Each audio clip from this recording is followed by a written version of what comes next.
मोक्षमार्ग से नेतारं वेतारं परमो बतां ज्ञातारं विशतत्त्वानां वन्दे तद्गुणालब्धे वन्दे तद्गुणालब्धे वन्दे तद्गुणालब्धे। पंचपरमेष्ठी भगवान की जय। एक आदिनाथ भगवान की जय। अंतिम सत्संगपति भगवान महावीर स्वामी की जय। आचार्य श्री कुंद कुंद भगवंत की जय। आचार्य श्री निमल सगर जी महाराज की जय। आचार्य गुरुदेव सरस्वती सगर जी महाराज की जय। तीन कामनों करोड़ मुनि राजों की जय। द्वादशांजन मुनि माता की जय। भगवान महावीर के शासन में वीतरागता को मुख्यतः रूप से उपाधिभूत बताया गया है। भगवान महावीर के शासन में निर्ग्रंथों का मार्ग ही अर्थात निर्ग्रंथ भेषी सर्वोपरि है और इसी को दृष्टि में रखते हुए अनेक आचार्यों ने निर्ग्रंथ के ऊपर दृष्टिपात किया। भगवान महावीर की परंपरा में अनेकों जीवों ने अपना कल्याण किया। कोई मुनि बन के गया तो किन्हीं ने आर्य का दीक्षा ली, किसी ने श्रावक के व्रत लिए और अपने मोक्ष मार्ग को प्रशस्त किया। भगवान महावीर के शासन में चंदना जैसी सती हुई, अंजना जैसी सती हुई, मैना सुंदरी जैसी सतियों ने अपना मोक्ष मार्ग प्रशस्त किया और उसी परंपरा को बढ़ाते हुए आचार्य कुंद स्वामी ने भी अपने अष्टपहरों में बड़े ही सुंदर शब्दों में मोक्ष मार्ग का निरूपण किया है और सर्वप्रथम दर्शन पौड़ का निरूपण किया और कहा कि यदि सम्यक दर्शन है अर्थात दंसन भट्ट से नत्थि निवारणम, यदि सम्यक दर्शन है श्रद्धा हैं तो मोक्ष की प्राप्ति हो सकती है। अर्थात यदि सम्यक दर्शन है तो आत्मा परमात्मा बन सकती है और यदि सम्यक दर्शन नहीं है, नींव नहीं है तो आपका मोक्ष रूपी महल नहीं बन सकता। इसलिए मोक्ष मार्ग में सम्यक दर्शन, सम्यक ज्ञान और सम्यक चारित्र तीनों की एकता ही मोक्ष है। जैसा कि तत्पाद सूत्र में कहा गया है, सम्यक दर्शन ज्ञान चारित्र मोक्ष मार्ग, अर्थात रत्नत्रय ही मोक्ष का मार्ग है और वह रत्नत्रय ही मोक्ष देता है। ऐसा रत्नत्रय भेद रत्नत्रय और अभेद रत्नत्रय के भेद से दो प्रकार का है। जो भव्य जी इन दो प्रकार के रत्नत्रों का पालन करता है वो आठों कर्मों को नष्ट कर परम सिद्ध पद को प्राप्त कर लेता है। आचार्य कुंद स्वामी ने यह हम ये कहने वीतराग शासन में तीन ही लिंग बतलाए हैं। पहला लिंग दिगंबर मुनियों का है अर्थात निर्गंतों का चिन्ह, दूसरा चिन्ह उत्कृष्ट श्रावक का है और तीसरा लिंग इस स्त्री पर्याय में आर्यिका का पद है।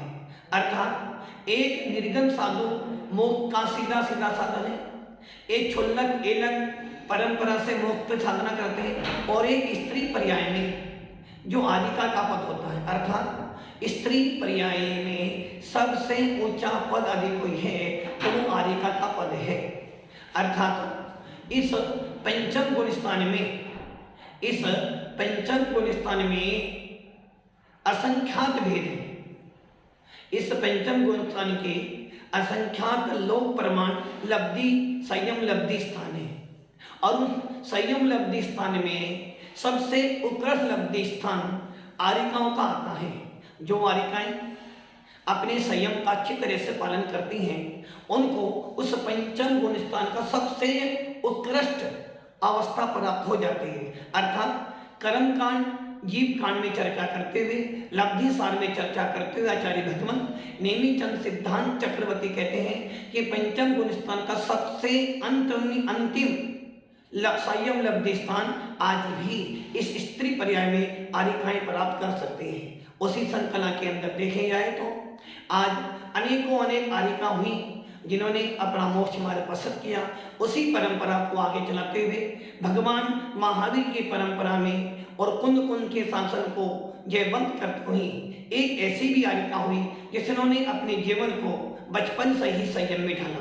अर्थात नाम आप सब समझ गए होंगे, 105 तिरंगी आर्यिका विशुद्धमती माता जी, जिन्होंने ग्वालियर में लश्कर में जन्म लिया।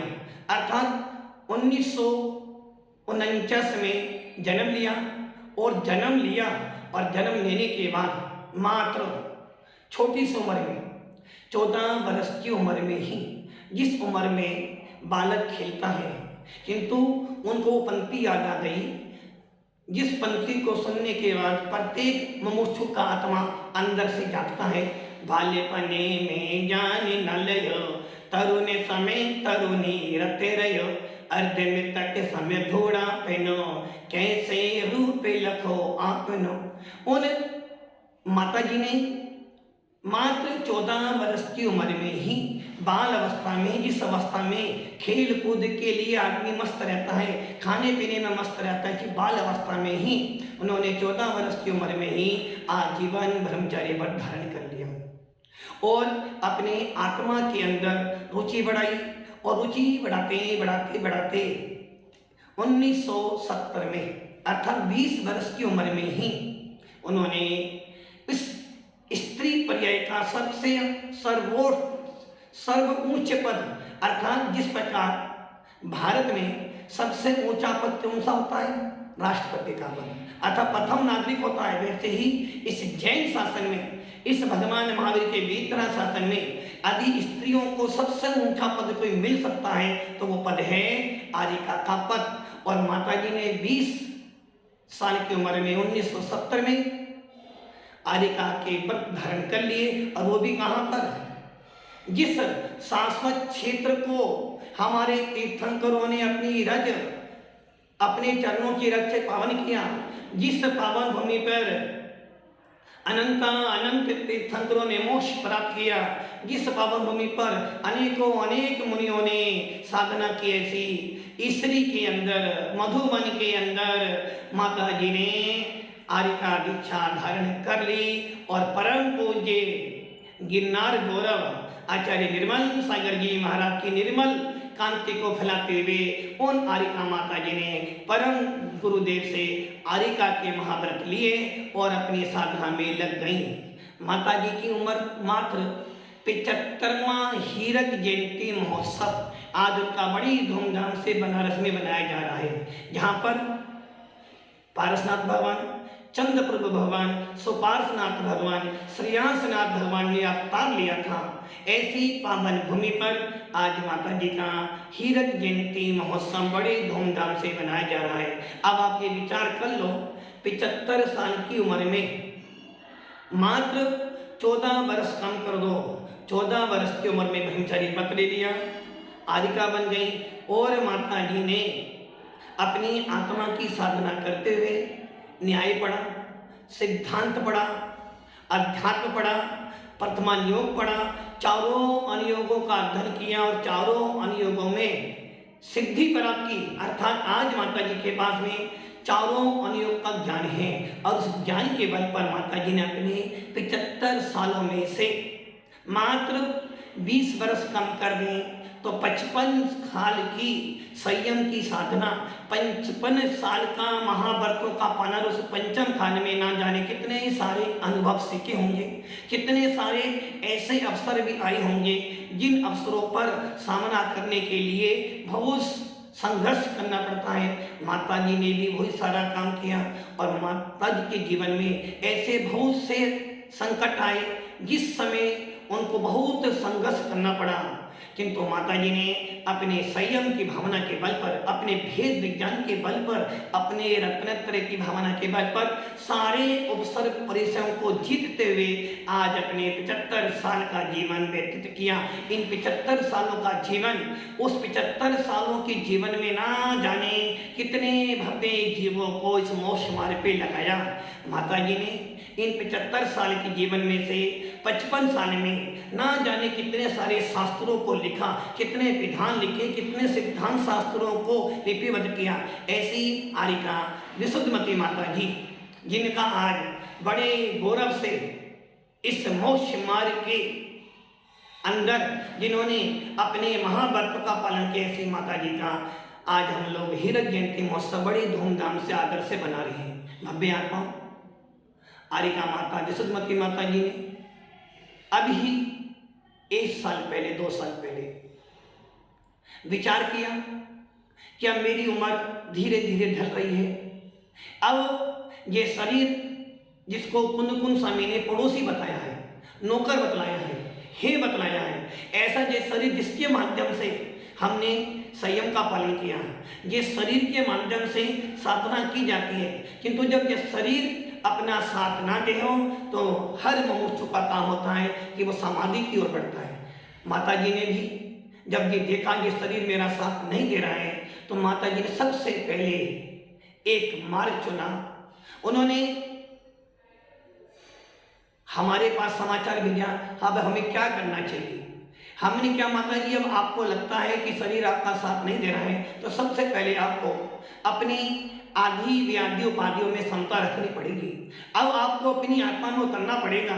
वैसे भी आप अपनी आत्मा की साधना करते हो, किंतु अब आपको निर्विकल्प होने के लिए अपने सारे पदों का त्याग कर देना चाहिए। माता जी ने तुरंत विचार किया और संग में विराजमान एटा की गौरव विजयमती माता जी को अपना गणनी पद दे दिया और अपने आप को हरिता के पद में स्थापित करते हुए आत्मा से आत्मा की साधना करने का उपाय ढूंढ लिया। माता जी ने अपनी सारी उपाधियों का त्याग करते हुए अपनी आत्मा में रमण करते हुए अपने जीवन की साधना कर रही हैं और आज वो उस ईश्वरी के मंदिर में जा रही हैं, उस मधुवन के मंदिर में जा रही हैं जहाँ पर उनको महाव्रत मिले थे। अर्थात 1970 में महाव्रत मिले थे, पुनः मधुबन की वंदना करने जा रही हैं, पुनः उस शास्त्र भूमि की वंदना करने जा रही हैं। भव्य आत्माओं, माता जी के लिए हमारा और हमारे पूरे संघ की तरफ से, समस्त मुनि संघों की तरफों से, समस्त आचार्यों के संघों की तरफ से, पंच प्रेमिष्टियों की तरफ से माता जी को बहुत बहुत आशीर्वाद। माता जी की साधना, माता जी का त्याग, घी का त्याग है, शक्कर का त्याग है, तेल का त्याग है, दही का त्याग है। ऐसी माता जी जिन्होंने अपने जीवन को बहुत संघर्ष में बिताया है, ख्याति पूजा लाभ से दूर है और वात्सल्य तो कूट कूट के भरा हुआ है। ऐसे ही विष्णुमती मां नहीं बोलते हैं, उन्होंने अनेकों अनेक भव्य जीवों को दिया है, मोक्ष मार्ग पे लगाया है, आस्था बढ़ाई है, सम्य दर्शन उत्पन्न कराया है। और ऐसी माता जी आज अपने जीवन के 75 में अमृत महोत्सव को पार करते हुए आगे बढ़ रहे हैं। इसलिए माता जी के लिए बहुत बहुत आशीर्वाद। आपकी साधना बढ़े, आपकी निर्विकल्प समाधि हो, आपके कर्मों का क्षय हो, आपकी बोधि की प्राप्ति हो, आपको रत्नत्रय की प्राप्ति हो और आपको एक दिन ऐसा पद प्राप्त हो कि आप अपनी आत्मा में उतर जाएं। अर्थात आप अभी स्त्री पर्याय में हैं, भेद विज्ञान के साथ में साधना कर रहे हैं, आप अपना निर्विकल्प समाधि वर्ण करें और उस देव गति में पुरुष पर्याय को प्राप्त करें और वहां जाके आकृत्रिम जिन चैतन्यों की वंदना करें, भगवान के समोषण में जाएं, विदेह क्षेत्र में जाएं और वहां जाकर अपने सम्य दृष्टों को निर्मल करें। और जब आपकी आयु पूरी हो तो उसके 6 महीने पहले ही आप पुरुष वेद की आयु बांधें, मनुष्य आयु का बंद करें और इस मध्य लोक में आकर, इस भरत क्षेत्र में आकर, इस कर्म भूमि में आकर मुनिराज का भेष धारण करें और भेदा भेद रत्नत्रय की साधना करते हुए 8 कर्मों का विनाश करते हुए परम सिद्धि को प्राप्त करें। अर्थात परम आत्मा से परमात्मा बन जाएं, मोक्ष पद को प्राप्त करें। यही माता जी के लिए आशीर्वाद। ओम नमः।